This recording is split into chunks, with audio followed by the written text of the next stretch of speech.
Let me begin with these questions. What could you accomplish? Who could you become if the opinions of others lost their grip on your mind? Think carefully, because most men never discover the answer. They spend their entire lives performing for approval, measuring their worth by applause, and shaping their future around someone else's fear. And the tragedy is this: they call it humility. They call it responsibility. They call it being realistic. But the truth is far simpler. They are afraid. Afraid of being judged. Afraid of standing alone. Afraid of disappointing those who never dared to pursue anything themselves. If you are to rise, if you are to break the invisible chains and become what you are destined to be, you must master the art of not caring. Not in the cold, cynical way of the bitter man, but in the free, focused way of the man of purpose. You must no longer care for the opinions that limit your expansion, for the beliefs that were handed to you without question, for the critics who have never built anything. You must stop caring about being understood and start caring about being fulfilled. Stop caring about being accepted and start caring about being aligned. Now understand this.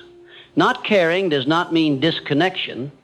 It means devotion to your mission, to your integrity, to the higher part of yourself that demands expression without apology. Most men are not suffering because they don't have the answers. They are suffering because they are too distracted to hear their own truth. They are too occupied with other people's narratives to author their own. The man who succeeds is the man who clears the noise. He silences the expectations. He drowns out the doubt not by arguing with it, but by acting in spite of it.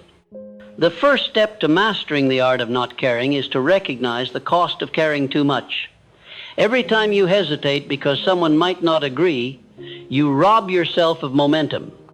Every time you water down your idea to avoid confrontation, you dilute your genius. Every time you smile when you want to speak truth, you trade short-term comfort for long-term regret. And you cannot afford regret, not if you're serious about living with meaning. You must ask yourself, whose approval am I still waiting for? Is it the parent who never saw your potential, the friend who prefers the older version of you? The world that rewards imitation and punishes originality? These are ghosts. They hold no real power unless you keep feeding them your focus. Reclaim that focus. Reclaim your mind. You were given this mind to create, not to conform, to think, not to beg for consensus, to decide, not to defer. And yet, most men live reactive lives, bouncing from one opinion to another like a leaf tossed in the wind. But the wind does not respect a man who drifts. It respects the man who plants his roots, who says, this is who I am, this is where I stand, and this is what I will build. That man becomes unshakable, not because the storm doesn't come, but because he no longer fears the storm. And here's what most never realize. The moment you stop trying to win approval, you begin to win attention. Not the desperate kind that fades, but the grounded, magnetic kind that compels. People are drawn to those who are free. They admire what they can't control, and when you carry yourself with inner certainty, they can feel it even if they don't understand it. That is why the most influential men in history were often the most misunderstood. They were ahead of their time, and so are you. But you will not rise by accident. You will rise by decision, by choosing to live by principle, not by pressure, by choosing to think clearly, speak boldly, act decisively, and yes, by choosing not to care about the things that do not matter. Let us now look at the law of autosuggestion. Your subconscious mind does not respond to logic. It responds to repetition. So if you are constantly repeating the thoughts, the fears, the limitations of others, your subconscious will absorb them as truth. You will become afraid of your own voice. You will begin to doubt your own instincts. But if you begin right now to feed your mind with new affirmations, statements of power, of conviction, of unfiltered self-belief, you will retrain that subconscious. Say it now. I am free from the need to please. I am guided by purpose, not pressure. I think independently. I trust myself. I express truth with love and with strength. I do not shrink. Speak this daily, not with empty repetition, but with emotional intent, because you are not speaking to the world, you are speaking to yourself. You are reminding the deeper part of you that you are no longer interested in performing, you are here to become, and becoming requires that you say no often. No to distractions, no to gossip, no to energy leaks, no to the lure of fitting in, because every yes to someone else's agenda is a no to your own greatness. Let that settle in. You cannot live fully if you are still asking for instructions from those who have never walked the path you are now forging. Greatness demands separation, not forever, but for a season. You must be willing to withdraw from the noise long enough to hear your own signal. You must step back in order to step forward. This is not weakness, this is wisdom. The oak does not grow by being in the crowd. It grows by stretching deep into the earth and high into the sky, undistracted. So must you. And once you taste this clarity, this internal authority, you will never trade it again. You will never again put your future in someone else's hands. You will never again be owned by their opinion, flattered by their approval, or paralyzed by their disapproval. You will stand not in arrogance, but in awareness. Not above them, but beyond their control. You must also understand that the world is not against you, it is indifferent, and that is a gift, because it means you are free to shape your life according to your design. You do not need a green light. You are the green light. You do not need permission to create, to speak, to lead. You must give yourself permission. And when you do, the world adjusts. So the question is not, what will they think? The question is, what will I become if I keep waiting? You already know the answer. You'll stay small, you'll shrink, you'll comply, you'll be liked but not respected, you'll be accepted but not fulfilled. And one day you'll wonder, what could have been? Let that thought shake you awake, because the moment you stop caring about what they think is the moment you begin to care about what truly matters. Your peace, your power, your purpose. They are waiting for you, not in the spotlight, but in the silence. In the choices you make when no one is watching. In the stand you take when no one applauds. In the truth you speak when your voice trembles. And when you live like this, you become something rare. You become sovereign. And that is the first law of success, self-governance. To lead others, you must first lead yourself. To influence the world, you must first liberate your mind. To rise, you must stop seeking to be raised and instead rise from within. That is the way. That is the truth.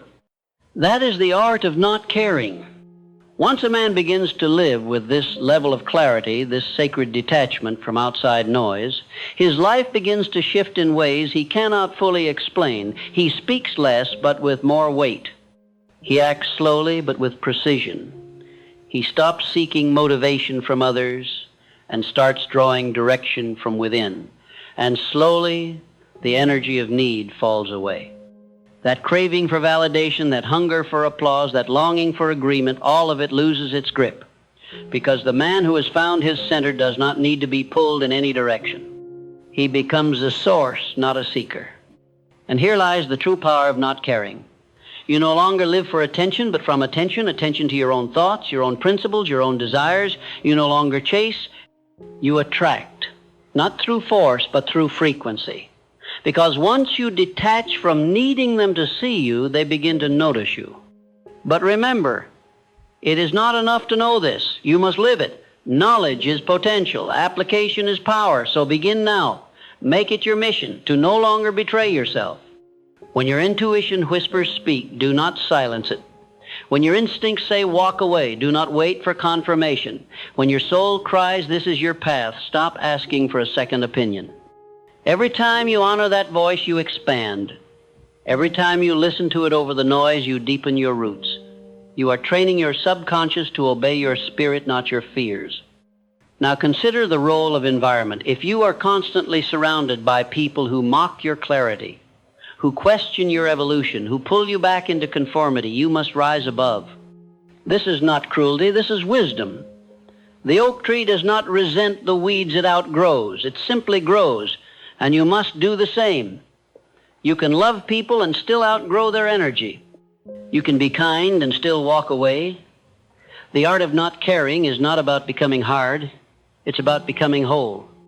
You owe no one an explanation for your growth. You do not need to justify your boundaries, your solitude, your discipline, or your decision to think differently. When you live by principle, your life becomes the evidence. Your peace becomes the proof. And the ones who were meant to walk with you will recognize it, not by what you say, but by how you show up. This, too, is why I've always taught the principle of definiteness of purpose.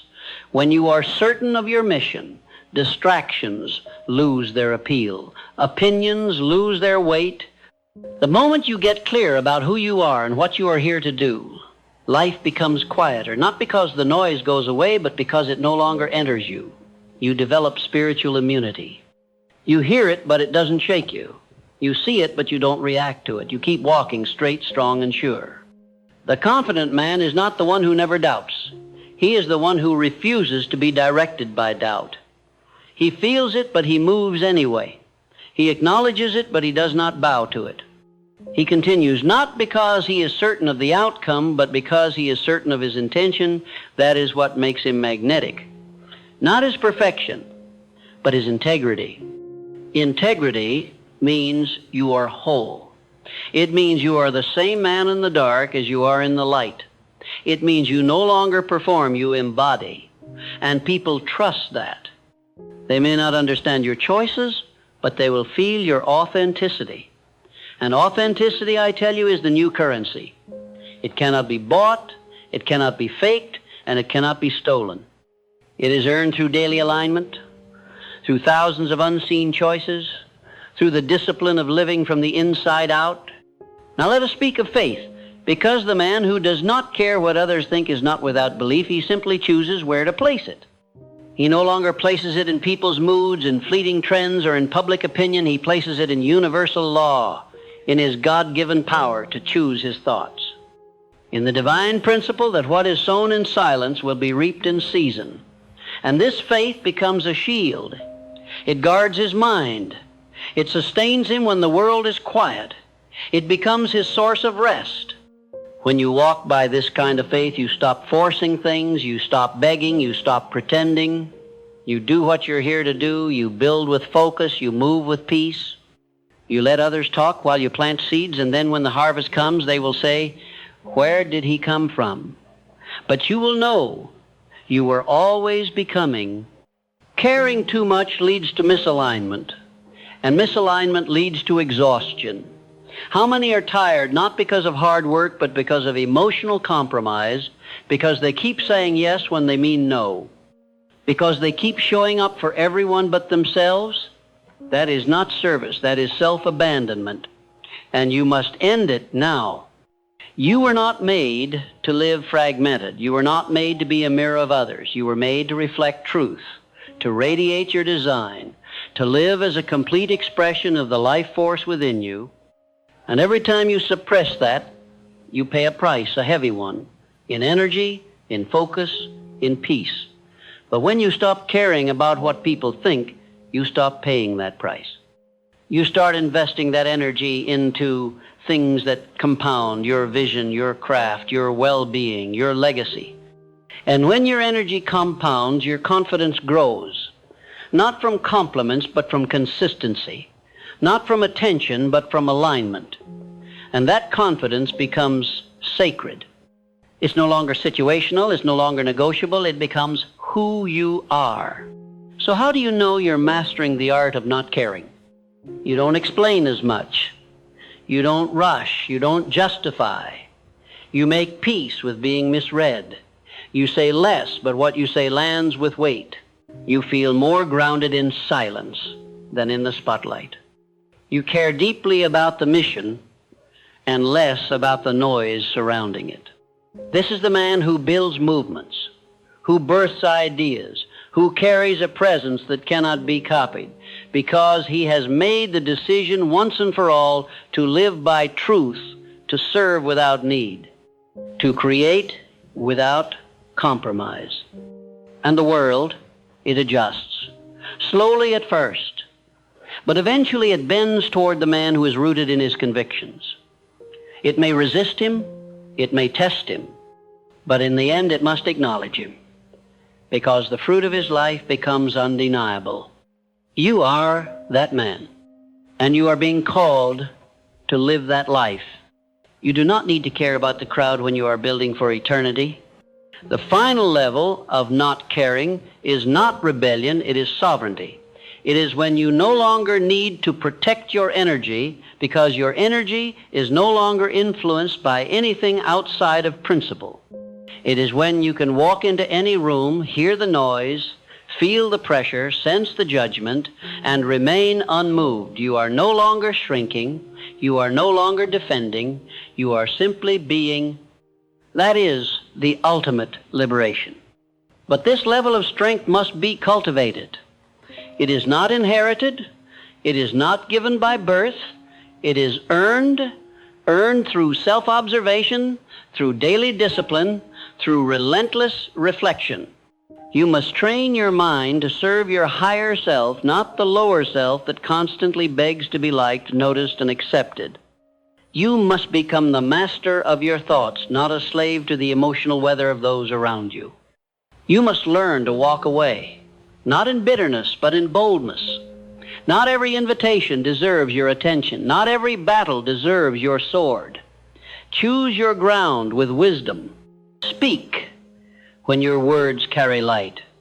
Remain silent when your energy is not honored. That is not weakness. That is mastery. It is the quiet strength of a man who no longer proves he moves. Now understand this. You will be tempted to go back, to soften your truth, to explain yourself, to win favor from the same people who once doubted your vision. But do not regress. You did not come this far to play small again. You did not walk through fire to beg for shade. You are no longer that man, and you must now guard the new self with sacred intensity. Because once you break free, the world will try to pull you back. Not out of malice, but out of misunderstanding, and your task is to walk forward anyway. This walk, this path of non-attachment to opinion and full devotion to purpose is the beginning of your deepest power. When you are no longer available for gossip, you become available for genius. When you are no longer available for drama, you become available for destiny. And when you are no longer available for performance, you become available for presence. And presence, my friend, is everything. It is what heals, it is what inspires, it is what magnetizes. Not your success, not your image, your presence. But you cannot carry presence if you are still carrying fear. Fear of rejection, fear of judgment, fear of failure. Let them go. They are illusions, powerless unless you bow to them. Let your actions rise from vision, not validation. Let your goals be driven by impact, not impression. Let your life be measured not by how many agree with you, but by how deeply you lived in alignment with truth. And truth is this. You were never created to live under the control of shifting emotions, public reactions, or inherited expectations. You were created to think, to will, to build, to speak, to rise. And every step you take in that direction, even if taken alone, makes you stronger than the entire crowd moving in fear. Do not be distracted by the noise. It will grow louder as you grow stronger. It will surround your rise like smoke surrounds fire. But remember, smoke cannot burn you. The fire is within you. And as long as that fire burns for something real, something bigger than your image, something truer than applause, then you are unstoppable. Yes, it will cost you. It will cost your comfort. It will cost your approval. It may cost relationships that were never meant to last. But what you gain will eclipse it all. You will gain clarity. You will gain conviction. You will gain the company of other rare souls who walk by vision, not by noise. And above all, you will gain yourself. You are not here to play a part. You are here to live the truth. You are not here to entertain others' expectations. You are here to fulfill your own potential. You are not here to wear masks. You are here to be seen. Seen by yourself, seen by God, seen by those who are ready to rise beside you. And you cannot be truly seen until you remove the weight of false caring. So from this moment forward, release it. Release the need to be liked. Release the fear of being wrong. Release the burden of explaining yourself to those who refuse to understand. And stand. Stand in your truth. Stand in your power. Stand in your calling. This is the beginning of true success, because success is not found in status, it is found in sovereignty. It is the ability to walk into a room without changing your tone, to speak truth without bracing for rejection, to build your work without chasing applause, to give your best without needing it to be received perfectly. It is to walk in peace when misunderstood, to lead when questioned, to love when judged, to keep becoming when others would rather you stay small. And when you live like this, something miraculous happens. You begin to care again, but about the right things. You care about your health, your integrity, your mission, your inner circle, your alignment, your legacy. You care deeply, but selectively, and that is the art. To stop caring about everything so you can finally care about what actually matters. And what matters is that you lived fully, spoke clearly, loved deeply, served greatly, and walked in truth regardless of how it was received. Because truth does not need to be received. It needs only to be lived. And the man who lives it becomes a magnet, not because he is trying to be, but because the world always follows a man who has mastered himself. You are that man. You have everything within you. Now choose to walk the path with focus, with discipline, and with devotion. And never again let the opinions of the world decide the future of your soul. You are free now. Live like it.